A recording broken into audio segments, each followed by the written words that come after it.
Gente, esse ar-condicionado aqui, ó. Esse ar-condicionado aqui voga e tá fazendo muito barulho.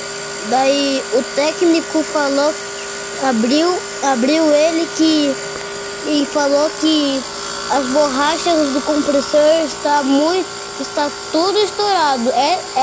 Tem que trocar os três. É três que tá estourado.